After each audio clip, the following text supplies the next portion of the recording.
अस्सलाम वालेकुम। आज की वीडियो में हम डिस्कस करते हैं ओड टू साइकी को। जॉन कीट्स ने ये 1819 के अंदर ओड लिखी और 1820 के अंदर इसको पब्लिश किया गया है। अब ओड किसे कहते हैं? किसी भी पर्सन, प्लेस या हैपनिंग को एग्जेजरेट करके एप्रिशिएट करने की टेक्निक को हम ओड बोलते हैं। मतलब ये एक लिरिकल पोएम होती है जिसके अंदर किसी भी पर्सन, किसी भी प्लेस और किसी भी हैपनिंग को एग्जेजरेट करके अप्रिशिएट किया जाता है। और इस पोएम के पहले इंट्रोडक्शन को सुन लें, उसके बाद इसकी टेक्स्ट को देखेंगे और लास्ट पर इसकी फिगर ऑफ स्पीच को डिस्कस करेंगे।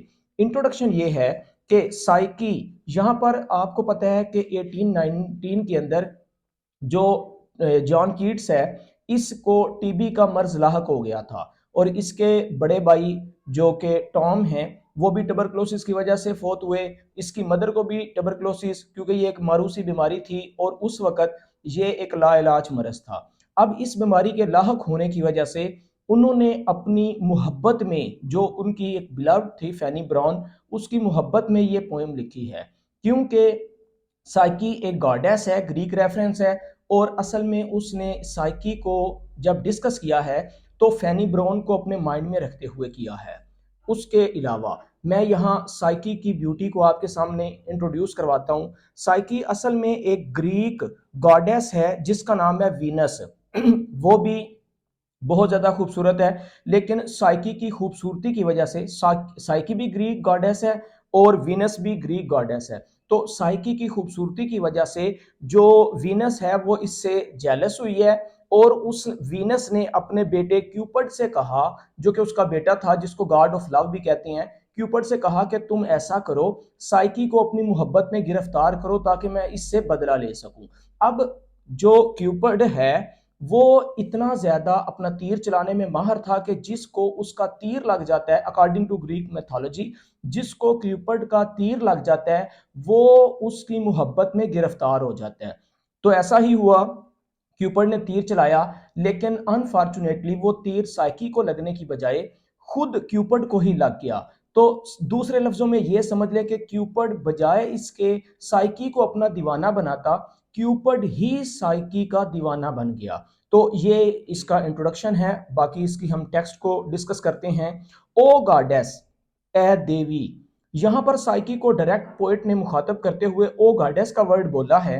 आपको पता है जब डायरेक्ट मुखातब करते हैं, एड्रेस करते हैं पोएम में किसी पर्सन को, तो इस टेक्निक को अपोस्ट्रोफी कहते हैं। तो देखते हैं जी, ओ गॉडेस ए देवी, हियर दीज ट्यूनलेस नंबर्स, इन बेसुरे गीतों को सुनो, रंग जो मैंने मोड़े हैं या लिखे हैं, कहाँ क्यों लिखे हैं, by sweet enforcement and remembrance dear, तुम्हारी याद के अंदर मजबूर होकर, मतलब ए प्यारी, तुम्हारी याद में बेबस होके, तुम्हारी मोहब्बत में ये गीत मैंने लिखे हैं, उनको समाप्त करो।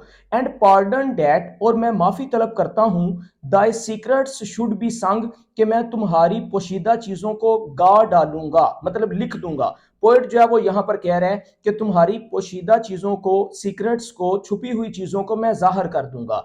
इवन इन टू दाइन ओन सॉफ्ट काउंच्ड ईयर, काउंच्ड ईयर कहते हैं सीप नुमा कानों को, यहां तक कि तुम्हारे सीप नुमा कानों तक भी मेरी ये आवाज पहुंच जाएगी। श्योरली आई ड्रीम टूडे, शायद आज मैंने ख्वाब देखा, और डिड आई सी, या फिर शायद हकीकत में देखा, किस चीज को, द विंग्ड साइकी, परों वाली साइकी को, वो देवी जिसका हम जिक्र करने लगे हैं, गॉडेस को, खूबसूरती के हवाले से, विद अवेकन्ड आईज, शायद खुली आंखों के साथ। यहां दो लाइनों में पोएट ये कहना चाहता है कि आज शायद मैंने ख्वाब में या फिर अपनी हकीकी आंखों के साथ साइकी को, जो कि परों वाली साइकी है, उसको देखा है। कहां देखा है? आई वंडर्ड इन अ फॉरेस्ट, जब मैं वेंडर्ड कर रहा था, आवारागर्दी कर रहा था जंगल में, थॉटलेसली, बगैर सोचो बचार के, मतलब कि अपने ही ख्यालों में धुत होके मैं जंगल में सैरो तफरी कर रहा था और मेरी नजर जो है वो साइकी के ऊपर पड़ी। And on the sudden fainting with surprise, फेंट का मतलब होता है बेहोश या मदहोश होना, तो मैं हैरत के साथ अचानक से मदहोशी मेरे ऊपर तारी हो गई। मतलब जैसे कि किसी, जब हम किसी ऐसी चीज को देखते हैं जो कि अजीब तरह से हो, तो हम जो है वो मदहोशी के आलम में चले जाते हैं। सा टू फेयर क्रिएचर्स, और वहां मैंने दो खूबसूरत मखलूकात को देखा। यहां टू फेयर क्रिएचर्स का जो वर्ड यूज किया गया है, एक क्यूपिड के लिए यूज किया गया है और दूसरा साइकी के लिए यूज किया गया है, क्योंकि ये दोनों फेयर क्रिएचर जो हैं वो क्यूपिड और साइकी हैं, जो जंगल में इस हमारे पोएट ने देखे हैं, शायद जागती आंखों में या ख्वाब में। काउच्ड, और ये लेटे हुए थे। काउच का मतलब होता है पहलू ब पहलू लेटे हुए होना। बाय साइड मतलब काउच्ड साइड बाय साइड, पहलू ब पहलू ये लेटे थे। इन डीपेस्ट ग्रास, इस गहरी घास में। बीनीथ द विस्परिंग रूफ, जिसके ऊपर सरगोशियां करने वाली छत थी। तो सरगोशियां करने वाली छत से मुराद ये है कि ऊपर पत्तों की छत थी, जब हवा चलती है तो उसमें आवाज पैदा होती है, सरसराहट पैदा होती है। और लीव्स एंड ट्रेम्बल्ड, या फिर पत्ते ऑफ लीव्स, ये छत जो है वो पत्तों की थी। एंड ट्रेम्बल्ड ब्लोजम्स, और शगुफे या फूल जो है वो लरसते थे। वेयर देयर रैन अ ब्रुकलेट, जहां एक छोटी सी नदी बहती है। स्कार्स एस्पाइड, जिसका बमुश्किल ही जायजा लिया जा सकता है। स्कार से मुराद है बमुश्किल, हार्डली, और एस्पाइड जायजा लेना, मतलब बड़ा गौर करके देखें तो इसको हम देख सकते हैं। नेक्स्ट सेकंड स्टेंजा स्टार्ट होता है मिड हश्ड, इस खामोशी के दरमियान, हश्ड खामोशी के, मिड दरमियान। कूल रूटेड फ्लावर, और सब्ज जड़, सर्द जड़ें जो जमीन में थी उनके फूलों में। मतलब ये कह रहे हैं कि वो फूल जिनकी जड़ें सर्द जमीन के अंदर गड़ी हुई थी, वहां पर खामोशी के आलम में फ्रैग्रेंट आइड, और खुशबूदार आंखों के दरमियान। ब्लू, कौन से फूल हैं? ब्लू रंगत के, सिल्वर व्हाइट कलर के, एंड बडिड टायरियंस, और ये जो बड कोंपलों के लिए यूज करते हैं या फिर छोटी छोटी कलियों के लिए यूज करते हैं, कि टायरियन जामनी कलर की, टायरियन से मुराद है जामनी कलर की छोटी छोटी कलियां। यहां अगर दो लाइनों में हम देखें तो हमें पता चलेगा कि खामोशी में मुख्तलिफ किस्म के मुख्तलिफ रंगों के फूल और कलियां जहां उगी हुई थी, वहां क्या था? नीचे वाली लाइन में है दे ले, वो दोनों लेटे हुए थे, क्यूपिड और साइकी। काम ब्रीदिंग, और बड़े आराम से सांसें ले रहे थे। ऑन द बेडेड ग्रास, घास के बिस्तर पर। देयर आर्म्स एम्ब्रेस्ड, उनके बाजुओं ने एक दूसरे को अपनी लपेट में लिया हुआ था। एंड देयर पिनियंस टू, और उनके पंखों या परों ने भी एक दूसरे को पकड़ा हुआ था। देयर लिप्स टच्ड नॉट, उनके होंठ एक दूसरे को छू नहीं रहे थे। But had not bed audio, लेकिन उन्होंने मतलब होंठों ने एक दूसरे को अलविदा भी नहीं कहा था। ये समझ रहे हैं कि होंठ किस भी नहीं कर रहे थे और वो एक दूसरे से दूर भी नहीं हटे थे। और as if disjoined by soft handed slumber, ऐसे समझ लें कि नींद ने अपने हल्के हाथों की थपकी के साथ उनके होंठों को एक दूसरे से जुदा कर दिया था, डिसजॉइंट कर दिया था। And ready still past kisses to outnumbers, और लातादाद किसीज करने के लिए वो अभी तैयार थे, मतलब अभी नींद की हालत में है, जागेंगे तो लातादाद किसीज के लिए वो रेडी होंगे। एट टेंडर आई डॉन, और नर्मो नाजुक सुबह को बेदार करने वाली। ऑफ एरोरियन लव, एरोरियन जो है वो फिर ग्रीक रेफरेंस यूज किया गया है, गॉडेस ऑफ लाइट के लिए यूज करते हैं, सुबह की देवी के लिए, सुबह की देवी के लिए। दे दाई विंग्ड बॉय, और ये जो परों वाला लड़का है, आई न्यू, मैं उसे जानता हूं। The winged boy I knew, मतलब यहां पर पोएट ये कहना चाहता है कि परों वाले लड़के को तो मैं जानता हूं, ये जो है इसका मतलब ये है वो क्यूपिड है। और बट हु डस्ट दो, हु वास्ट दो, लेकिन तुम कौन हो? दो से मुराद यहां साइकी है, तुम कौन हो? ओ हैप्पी हैप्पी डव, और उसने साइकी को एक डव का नाम देके, एक फाख्ता का नाम देके बुलाया है कि ए फाख्ता तुम कौन हो। नेक्स्ट वो कहता है हिज साइकी ट्रू, शायद ये अगर वो क्यूपिड है तो उसकी महबूबा साइकी ही होगी। नेक्स्ट ये उसने गेस किया है। उसके बाद 24 और थर्ड स्टेंजा स्टार्ट होता है 24 नंबर लाइन से।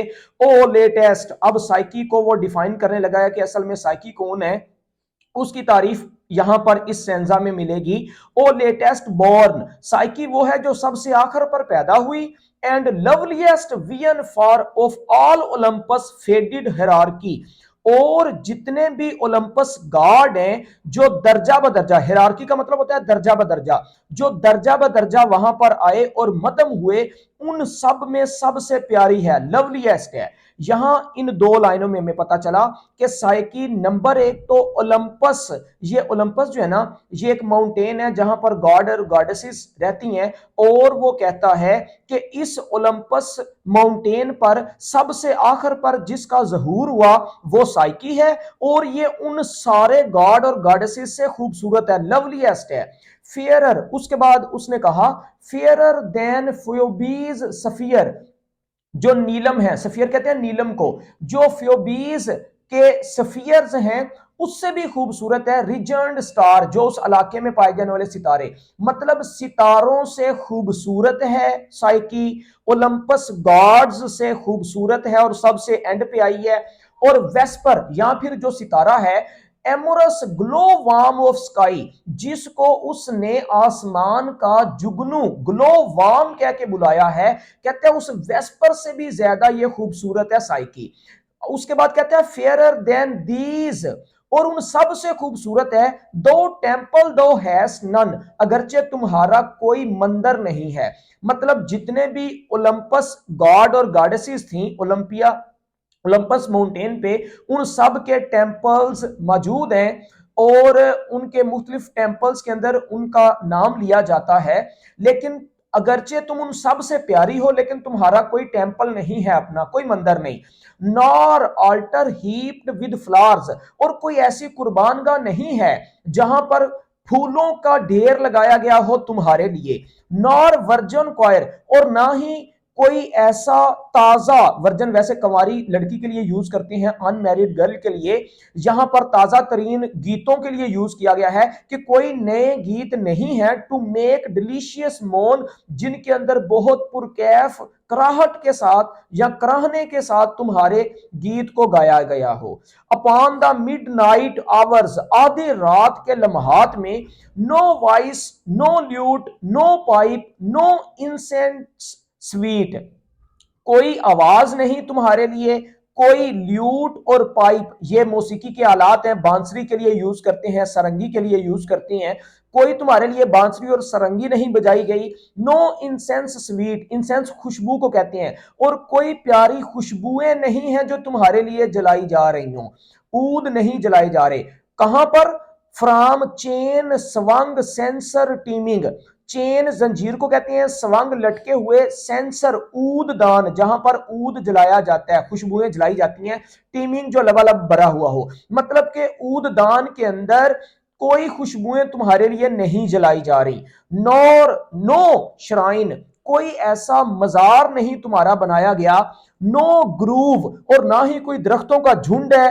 जो तुम्हारे लिए बनाया गया हो, नो ओरेकल, तुम्हारा कोई मंदिर नहीं है, ओरेकल भी रेफरेंस दिया गया है यहां पे ग्रीक मैथोलॉजी में, जब अपने पैगामात को सुनने के लिए जिस मंदिर में जाके वो बुलाते थे उसको ओरेकल कहते हैं, नो हीट, और कोई हिद्दत नहीं है, किस चीज की हिद्दत, ऑफ पेल माउथड प्रॉफिट, मतलब जर्द मुंह या फेस वाले प्रॉफिट की हिद्दत नहीं है, ड्रीमिंग, जो अपनी ख्वाबों में मगन हो, मतलब तुम्हारी प्रस्तिश में, तुम्हारी याद में मगन किसी प्रीस्ट का, किसी प्रॉफिट का भी हमें जिक्र नहीं मिलता।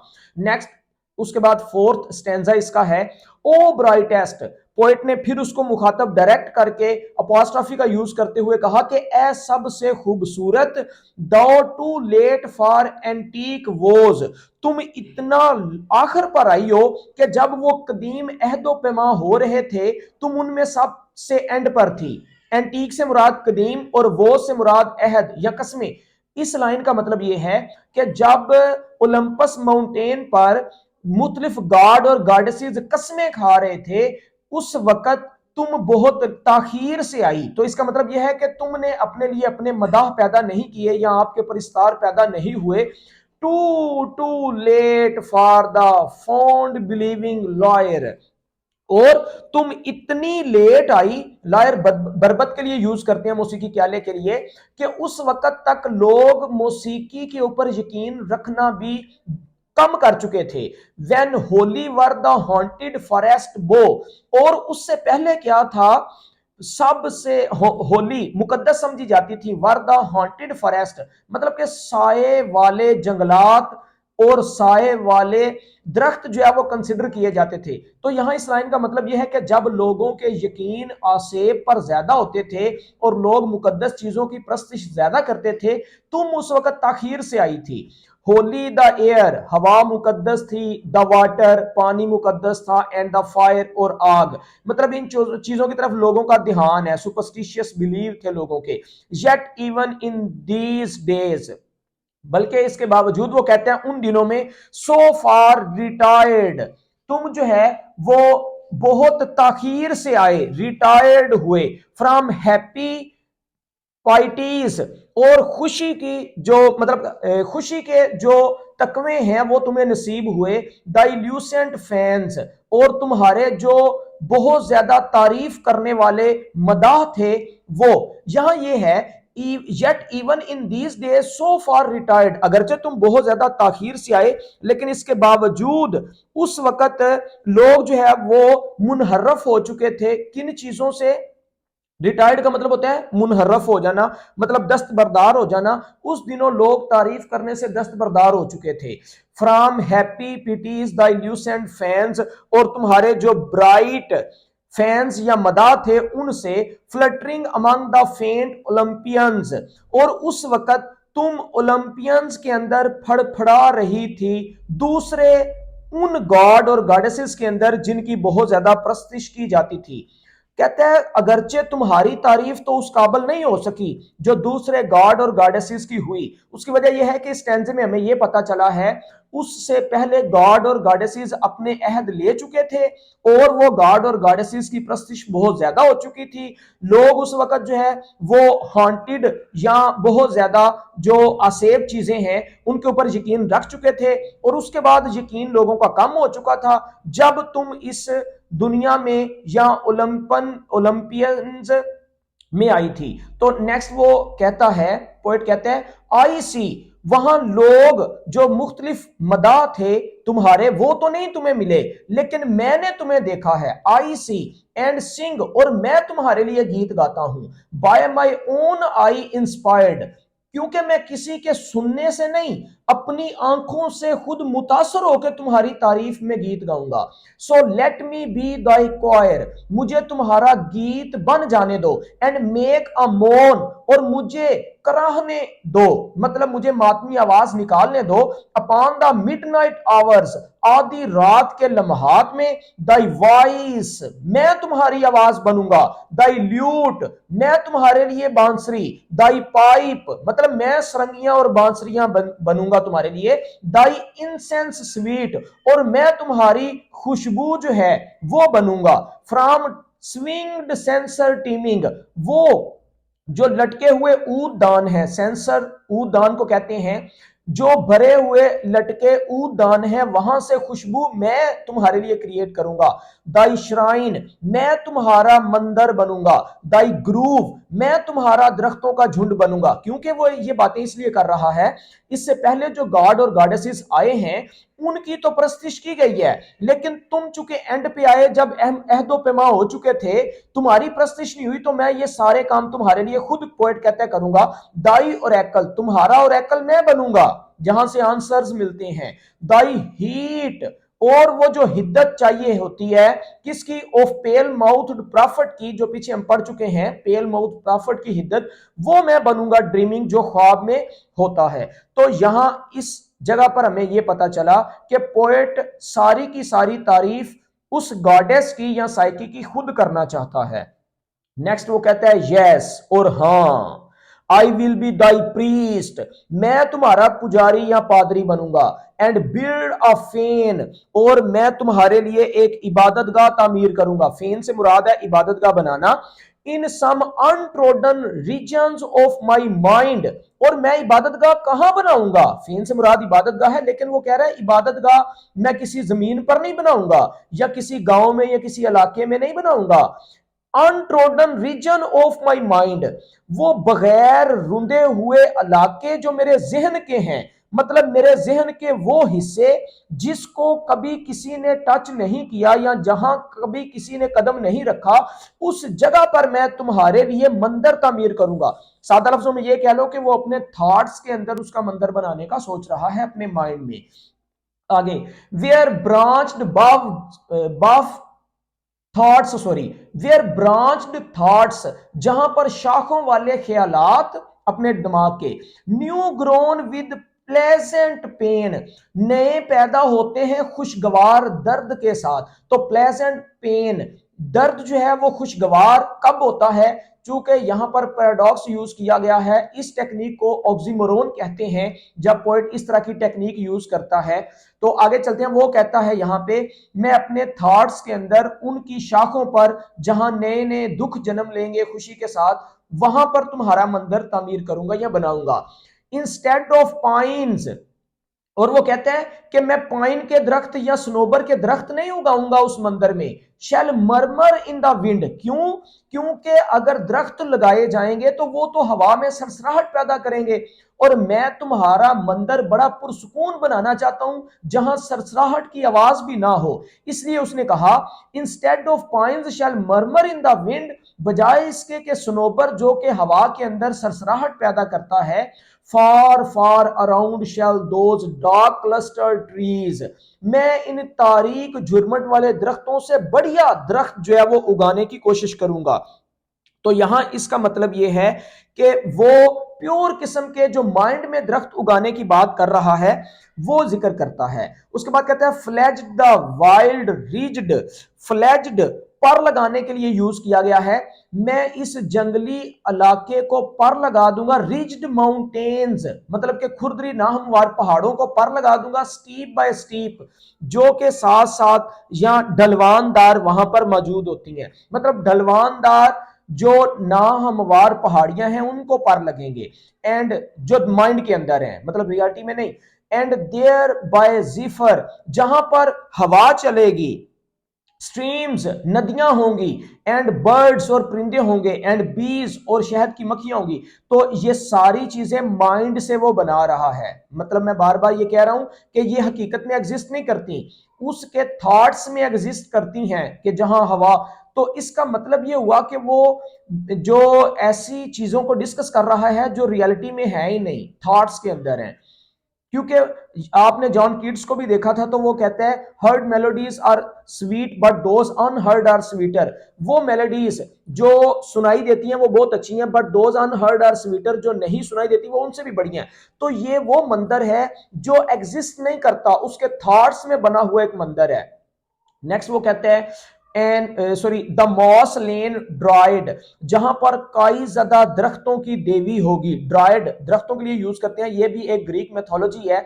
ड्राइड जो है वो गॉड ऑफ फॉरेस्ट के लिए यूज करते हैं। शैल बी लुल्ड टू स्लीप, वो भी नींद की लोरी के अंदर मगन होगा, मतलब लुल्ड लोरी देने के लिए यूज करते हैं स्लीप, मतलब उसे भी सुलाया गया होगा। And in the midst of this wild quietness, और इस जंगली वाइड क्वाइटनेस, इस बहुत बड़ी सुकूत या खामोशी के अंदर। तो खामोशी के अंदर होने का मतलब यहां पर यह है कि चूंकि ये मेरे थॉट्स में बनाया गया एक मंदिर है, मेरे माइंड में बनाया गया एक मंदिर है, तो इस वजह से यहां शोर नहीं होगा मुख्तलिफ चीजों का। और रोजी सेंचुरी विल आई ड्रेस, मैं जो है वो एक इबादत गाह बनाऊंगा। सेंचुरी इबादत गाह के लिए यूज करते हैं, मतलब गुलाब की एक इबादत गाह, गुलाब के फूलों जैसी एक इबादत गाह होगी। I dress with the wreathed trellis of the working brain, trellis जो है वो जालीनुमा कमरों को कहते हैं, मतलब कि मेरे काम करते हुए दिमाग में जालियों जैसे हार परो दूंगा। विद बर्ड्स, और उसके ऊपर कलियां होंगी, छोटी छोटी कोंपलें होंगी, एंड बेल्स, वहां पर घंटियां लगाऊंगा, एंड स्टार्स, वहां पर तमगे होंगे, विदाउट अ नेम, जिनका अभी कोई नाम नहीं है। अच्छा, वो तमगे जिनको नाम दे दिए गए हैं वो तो बड़े आला होंगे तमगे, लेकिन जिस तमगों का अभी नाम ही नहीं दिया गया, इसका मतलब वो कितने नायाब तमगे होंगे और स्टार्स होंगे जो तुम्हारे और एकल में लगाए जाएंगे, या जो बेल्स या जो बर्ड्स वहां पर होंगी। With all the gardener fancy e'er could feign, यहां पर वो कहता है कि जितने भी गार्डनर हैं, फैंसी यहां ख्याल के लिए यूज करते हैं, ओवर कुड फेन, वो रूप धार लेंगे, मतलब मदम होंगे। तो ऐसे कह लें इतना आला किस्म का गार्डनर होगा, मेरे ख्यालात से बनाया होगा, जिसको कोई इमेजिन नहीं कर सकता, मतलब कि देखभाल भी बहुत आला गार्डनर करेंगे। हु ब्रीडिंग फ्लावर, जो ऐसे फूल पैदा करेंगे, मतलब तुम्हारे उस एरिया में ऐसे फूल उगेंगे, will never breed the same, जो हर साल एक जैसी नस्ल पैदा नहीं करेंगे। मसलन एक अगर गुलाब का फूल है तो वो अगले साल भी पौधा गुलाब के ही फूल पैदा करेगा, लेकिन यहां पर पोएट चूंकि इमेजिनेशन में पौधे लगा रहा है, तो इमेजिनेटिव लैंग्वेज में वो कहते हैं कि ऐसे फूल होंगे जो एक दफा जिस किस्म के फूल उग जाएंगे, नेक्स्ट वो किसी और किस्म के फूल वहां पर उगेंगे। तो इसलिए उसने कहा who breeding flower will never breed the same, मतलब ऐसे फूल जो कि दोबारा नहीं उगेंगे। And there shall be for thee all soft delight, और ये सारी खुशियां तुम्हारी तस्कीन के लिए होंगी। That downy shadows thoughts, shadowy thoughts can win, और ये सायादार ख्यालात जीत लेंगे। A bright torch and a casement ope at night, मतलब केसमेंट खिड़की या दरवाजे के लिए यूज करते हैं। रात के वक्त जो दरवाजा ओप खुलता है, उनको ये सारी रोशनियां मुयस्सर आएंगी, मतलब तुम्हारा दरवाजा जिस जगह पर खुलेगा वहां रोशनियां होंगी। To let the warm love in, गर्म या हिद्दत वाली मोहब्बत को अंदर आने की वहां पर इजाजत होगी या वहां पर आने दिया जाएगा। तो अब हम देखते हैं इसकी मुख्तलिफ किस्म की जो टेक्निक्स यूज की गई हैं पोएम में। सबसे पहले हम देखते हैं कि इस पोएम के अंदर सिमिली का इस्तेमाल किया गया है। अब सिमिली कहां कहां पर हमें मिलेगी? नंबर 1 लाइन नंबर 26 अगर हम देखें और लाइन नंबर 27 देखें तो यह सिमिली की एक मिसाल है। 26 और 27 ये देखें, 26 लाइन है, फेयरर देन फ्योबीज फायर रिजर्न स्टार, तुम फोएबीज से भी ज्यादा खूबसूरत होंगी, और वेस्पर एमोरस ग्लो वार्म, मतलब कि वो जो खूबसूरत वेस्पर सितारा है उससे भी खूबसूरत होंगे। उसके बाद यहां ये सिमिली की एक मिसाल है कि उसने जो हमारी साइकी है उसको फ्योबीस से और वेस्पर से तशबीह दी है। तो सिमिली कहते किसको हैं? सिमिली होता है to compare two different things on the base of same quality, दो मुख्तलिफ चीजों को एक जैसी क्वालिटी के साथ कंपेयर करना। तो आपको पता है फोएबीज और वेस्पर को खूबसूरती की वजह से यहां हमारी साइकी के साथ कंपेयर किया गया है। उसके बाद देखते हैं मेटाफर। इस पोएम के अंदर लाइन नंबर 9, लाइन नंबर 21 और लाइन नंबर 22 यहां मेटाफर यूज किया गया है। जैसा कि लाइन नंबर 9 अगर हम देखें तो सॉ टू फेयर क्रिएचर्स, मैंने दो खूबसूरत मखलूकात को देखा। यहां टू फेयर क्रिएचर जो है ना वो मेटाफोरिकल उसने यूज किया है, क्योंकि ये क्यूपिड और साइकी इन दोनों के लिए यूज किया गया है। तो उसके बाद अगर लाइन नंबर 21 देखें तो इसके अंदर भी हमें मेटाफर जो है वो देखने को मिलेगा। 21 में है टू द विंग्ड बॉय, ये परों वाला लड़का। तो ये जो विंग्ड बॉय है ये भी मेटाफोरिकल यूज किया गया है क्योंकि ये क्यूपिड की तरफ इशारा है। उसके बाद नेक्स्ट लाइन है बट हु वाज दो ओ हैप्पी हैप्पी डव, ये जो डव या फाख्ता कहा गया है ये भी मेटाफोरिकल लैंग्वेज यूज की है। किसके लिए? साइकी के लिए। तो अब मेटाफर कहते हैं किसी एक चीज को क्वालिटी की बेस पर दूसरी चीज से कंपेयर करना, मेटाफर भी हो गया। उसके बाद इस पोएम के अंदर पर्सोनिफिकेशन यूज की गई है। पर्सोनिफिकेशन अगर देखनी हो तो लाइन नंबर 10, लाइन नंबर 18 और लाइन नंबर 20 यहां पर हमें पर्सोनिफिकेशन नजर आएगी। लाइन नंबर 10 देखते हैं, इन डीपेस्ट ग्रास, गहरी घास के अंदर, बीनीथ द विस्परिंग रूफ, सरगोशियां करने वाले छत के नीचे। तो आपको पता है कि विस्पर करना जो है वो इंसानों की खुसूसियत है, तो यहां विस्परिंग करने वाली छत के नीचे यहां परसोनिफाई किया गया है। परसोनिफिकेशन की डेफिनेशन ये है to give human traits to non living things, मतलब परसोनिफिकेशन कहते हैं ह्यूमन ट्रेड्स किसी नॉन लिविंग थिंग्स को देना। तो यहां विस्परिंग जो है वो किसको दिया जा रहा है, छत को सरगोशियां करना कहा गया। इसी तरह अगर हम पर्सोनिफिकेशन की नेक्स्ट एग्जांपल को देखना चाहें तो लाइन नंबर 18 और 20 के अंदर भी पर्सोनिफिकेशन हमें नजर आएगी, जैसा कि as if disjoined by soft handed slumber. अब नरम हाथों वाली नींद, ये जो नरम हाथ है वो नींद के तो नहीं होते, तो जब नींद के नरम हाथों का जिक्र किया गया है तो ये पर्सोनिफाई किया गया है। इसी तरह 20 अगर देखें तो at tender eye dawn of aurorean love, ये एरोरियन लव का जो आई डॉन है और यहां पर भी पर्सोनिफाई किया गया है, ह्यूमन कैरेक्टरिस्टिक जो है वो दी गई है नॉन लिविंग थिंग्स को। नेक्स्ट अगर हम देखें तो एंजेममेंट, एंजेममेंट कहते हैं जब हम, इसे रन ऑन लाइन भी कहते हैं, जब कोई एक लाइन पढ़े और उसका मफहूम हमें क्लियर ना हो जब तक हम उसकी नेक्स्ट लाइन ना पढ़ें, तो इस टेक्निक को एंजेममेंट कहते हैं और ये रन ऑन लाइन होती है। तो लाइन नंबर 1 और 2 अगर हम देखें तो ये एंजेममेंट की एक एग्जांपल है, जैसा कि यहां पर रंग के बाद हमें मफहूम क्लियर नहीं हो रहा बाय स्वीट एनफोर्समेंट जब तक हम आगे वाली लाइन डिस्कस ना करें। तो इसी तरह लाइन नंबर 5 और 6 को अगर हम देखें तो ये भी एंजेममेंट की एक मिसाल है, जैसा कि वो कहते हैं श्योरली आई ड्रीम टुडे और डिड आई सी, या शायद मैंने देखा। अब क्या देखा है उसकी समझ नहीं आ रही जब तक हम ये ना कहें द विंग्ड साइकी, मतलब के परों वाली साइकी को। तो यहां पर लाइन नंबर 6 और लाइन नंबर 5 विद कैसे देखा है ये आपको पता है कि यहां तक मफहूम क्लियर नहीं हुआ था, तो इसलिए ये भी एंजेममेंट की एक मिसाल है। इसी तरह अगर लाइन नंबर 11 और 12 को देखें तो ये भी एंजेममेंट की एक एग्जांपल हमारे सामने है, जैसे कि यहां पर लिखा है of leaves and trembled blossoms where there ran, जहां पर बहती है। अब क्या बहती है यहां तक मफहूम क्लियर नहीं। अब ब्रुकलेट एक नदी बहती है, तो जब रैन तक जाएंगे तो हमें मीनिंग क्लियर नहीं होगा, सेंस क्लियर नहीं होगी, तो ये भी एंजेममेंट की एक मिसाल है।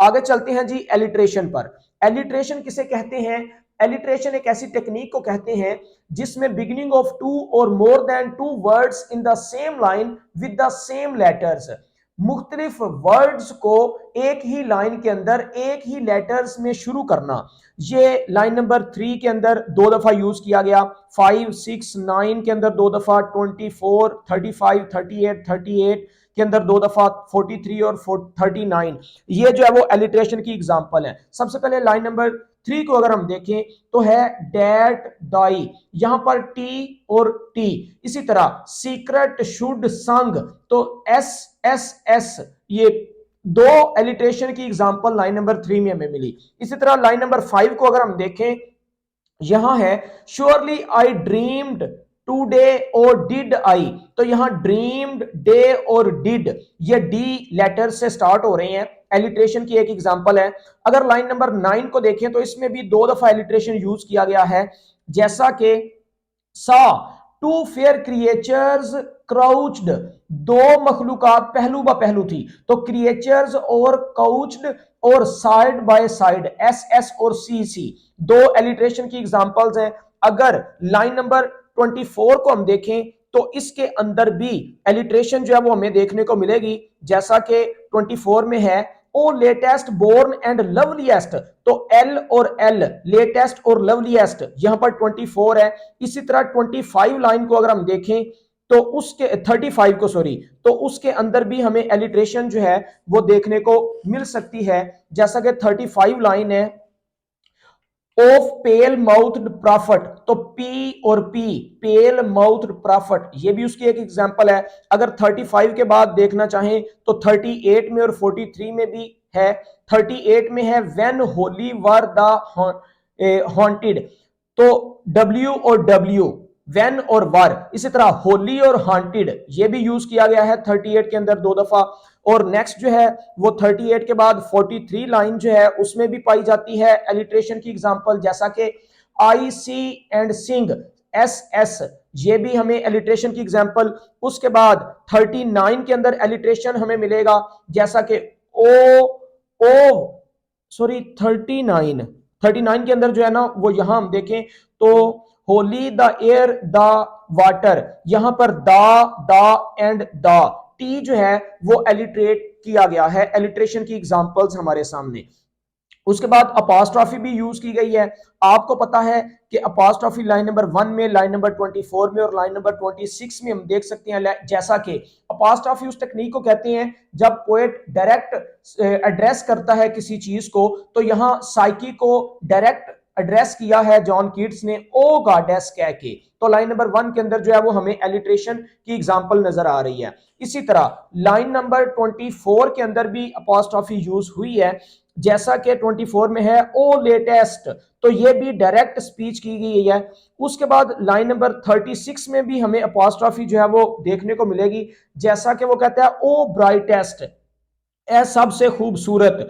तो यहां जो है वो एलिट्रेशन की एग्जांपल्स हमारे सामने हैं।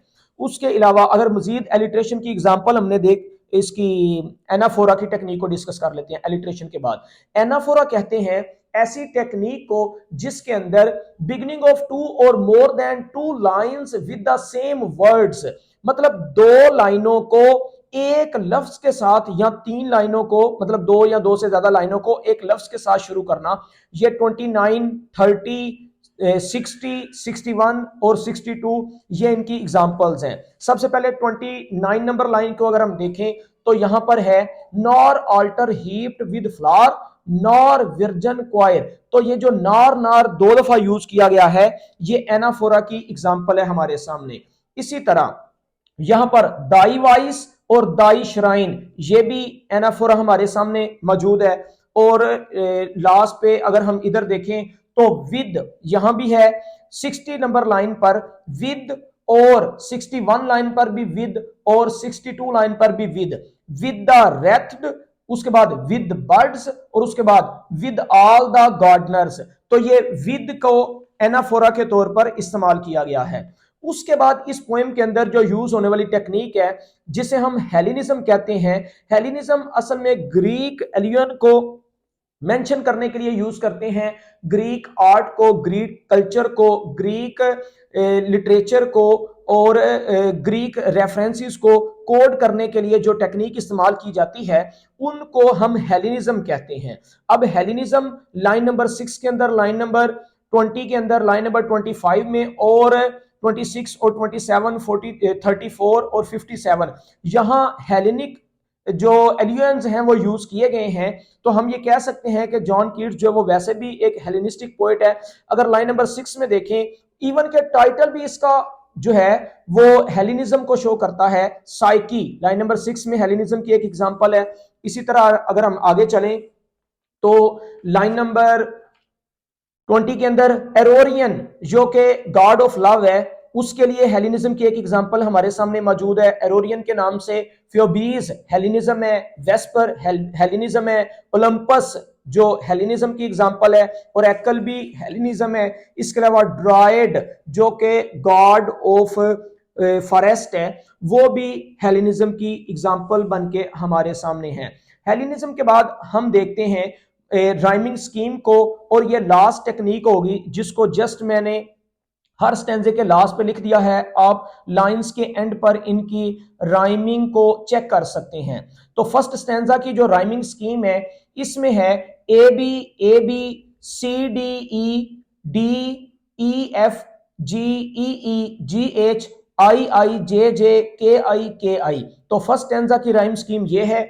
उसके बाद अगर हम आगे चलें तो सेकंड स्टेंजा की जो राइम स्कीम है वो यहां पर मेंशन की गई है A B C D E F, ये सेकंड स्टेंजा की राइम स्कीम है। उसके बाद जो थर्ड स्टेंजा की राइम स्कीम है वो यहां पर A B C E F G H, और last second last fourth stanza की rhyme scheme A B C D E F G I, और लास्ट स्टेंजा की जो राइम स्कीम है वो इसी के मुताबिक चलेगी। ये थी हमारी जो टर्म्स जो हम इस पोएम के अंदर यूज की गई थी जॉन कीट्स की ओड टू साइकी के अंदर। थैंक यू, अस्सलाम वालेकुम।